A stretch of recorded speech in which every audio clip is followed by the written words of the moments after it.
Assalamualaikum warahmatullahi wabarakatuh. Halo sahabat biologi, gimana nih kabarnya hari ini? Semoga selalu dalam keadaan sehat ya. Perkenalkan, nama saya Cipta Wahyu.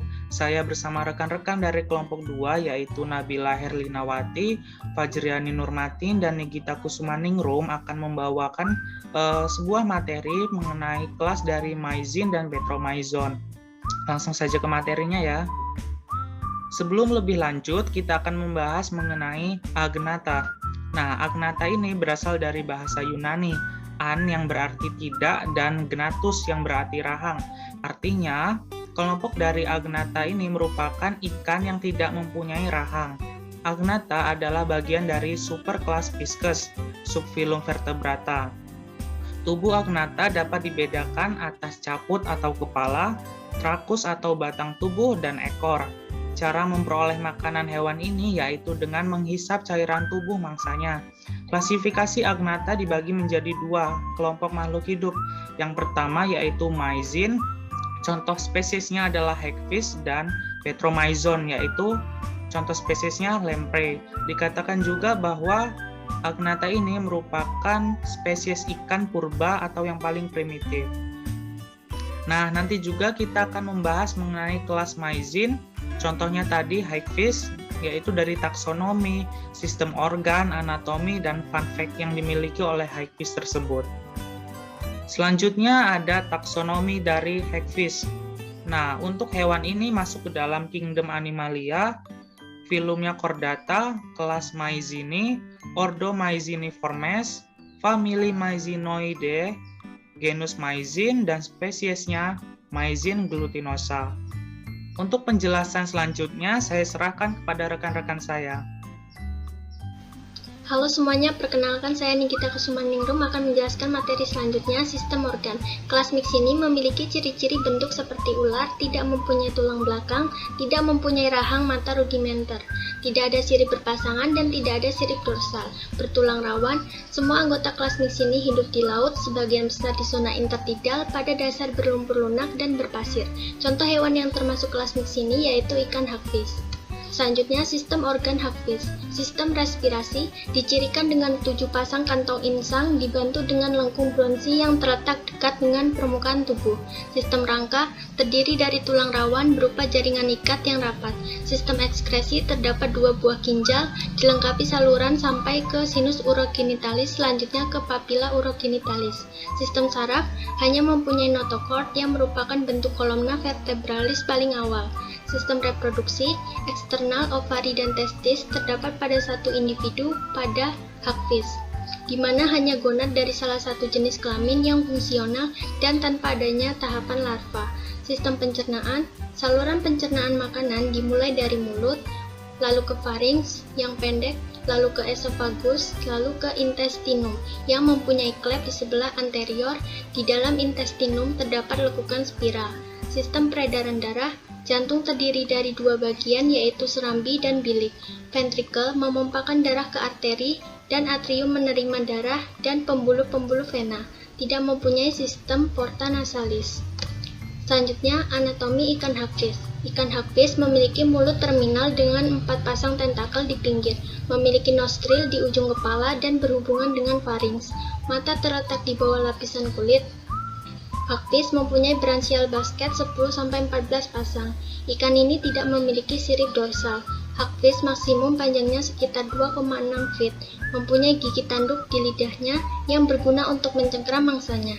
Kelenjar pada hagfish menghasilkan banyak lendir untuk mempertahankan diri dari serangan musuh. Terdapat tentakel di sekeliling mulut.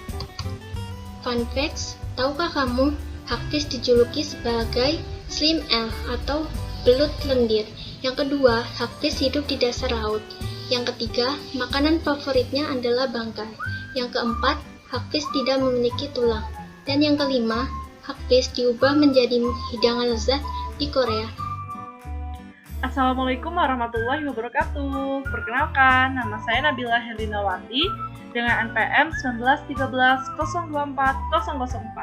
Pada kesempatan kali ini, saya akan membahas tentang taksonomi, deskripsi singkat, dan anatomi dari ikan lamprey. Yang pertama, saya akan jelaskan taksonomi dari ikan lamprey.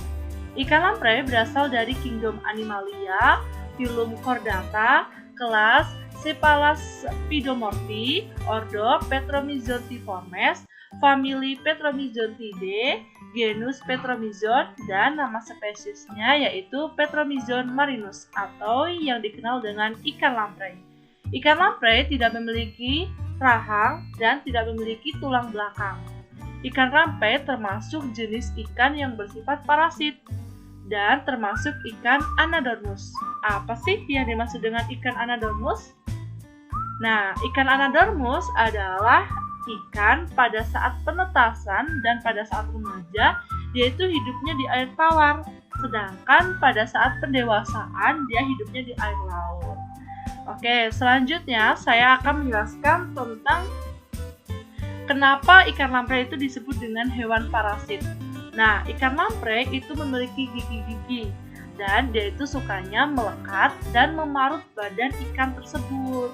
Nah, air ludah dari ikan lamprey itu mengandung zat kimia, yaitu zat antikoagulen yang membuat luka pada ikan itu terus terbuka dan darahnya itu sukar membeku, sehingga mereka bisa menghisap darah inangnya secara terus-menerus.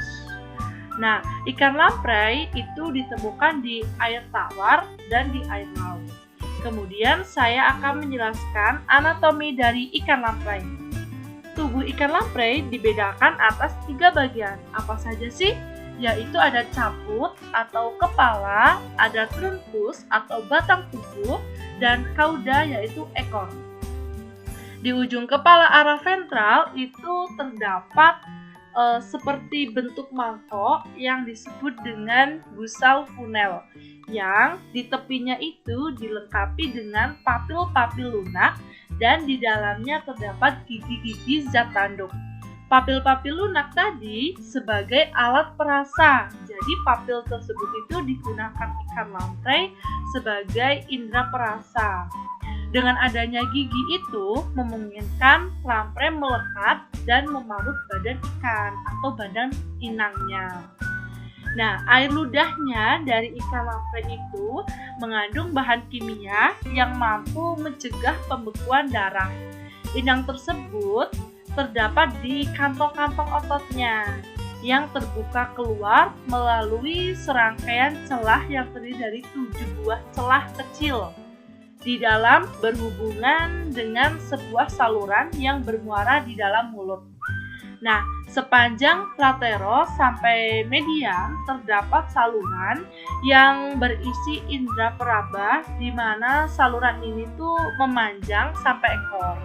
Tubuh tersebut atau tubuh seluruhnya itu ditutup atau dibungkus oleh epitel dengan kelenjar lendir. Demikianlah penjelasan taksonomi, deskripsi, dan anatomi dari ikan lamprey. Penjelasan materi selanjutnya akan dijelaskan oleh teman saya, Fajrian Fatin. Saya persilahkan. Sistem organ lamprey. Yang pertama yaitu ada sistem pernapasan. Terdapat 7 pasang insang berisi lembaran-lembaran insang yang mengandung banyak kapiler-kapiler darah. Air tidak masuk melalui mulut seperti ikan biasanya. Yang kedua yaitu ada sistem ekskresi. Terdapat 2 buah dilengkapi saluran sampai ke sinus urogenitalis, selanjutnya yaitu ke papilla urogenitalis. Yang ketiga ada sistem otot. Batang tubuh dan ekor tersusun oleh segmen-segmen otot pendek bentuk seperti pada jenis-jenis ikan lainnya. Otot radial terdapat pada bagian bukalis dan pada lidah sebagai otot daging protraktor. Selanjutnya yaitu ada sistem peredaran darah. Jantung tidak berbentuk konus atau kerucut. Jantung terdiri dari 2 bagian, yaitu serambi dan bilik. Ventrikel memumpahkan darah ke arteri dan atrium menerima darah, dan pembuluh-pembuluh renang. Tidak mempunyai sistem porta nasalis. Selanjutnya yaitu alat indera. Pada spesies lamprey terdapat organ perasa, pembau, keseimbangan, dan penglihatan yang lengkap. Pada sisi median ada sebuah hidung yang senantiasa terbuka. Indera peraba terdapat pada linea literalis. Telinga memiliki 1 atau 2 saluran semi-sirkuler. Selanjutnya yaitu ada sistem pencernaan. Saluran pencernaan makanan berturut-turut dimulai dari mulut, yang pada mulut tersebut terdapat lidah, kemudian faring yang pendek, esofagus, intestinum. Tidak terdapat lambung yang mempunyai klep di sebelah anterior. Di dalam intestinum tersebut terdapat lekukan spiral, klep spiral, dan anus. Kelenjar pencernaan berupa adanya hati seperti pada umumnya, walaupun tanpa saluran dan tidak memiliki pankreas. Selanjutnya yaitu ada sistem rangka. Rangka agnata kebanyakan tersusun atas tulang rawan dengan susunan sistem rangka sebagai berikut. Yang pertama yaitu tulang tempurung kepala, yang kedua tulang rawan lingualis dan tulang cincin sekitar bukalis, yang ketiga tulang-tulang arkus yang terdapat di atas notochord seolah-olah seperti arkus neuralis pada vertebrata. Dan yang terakhir yaitu ada notochord sebagai sumbu tubuh yang dibungkus oleh jaringan ikat. Selanjutnya yaitu sistem syaraf. Otak pada spesies lamprey masih sangat primitif. Otak depan berisi sepasang lobus olfactorius.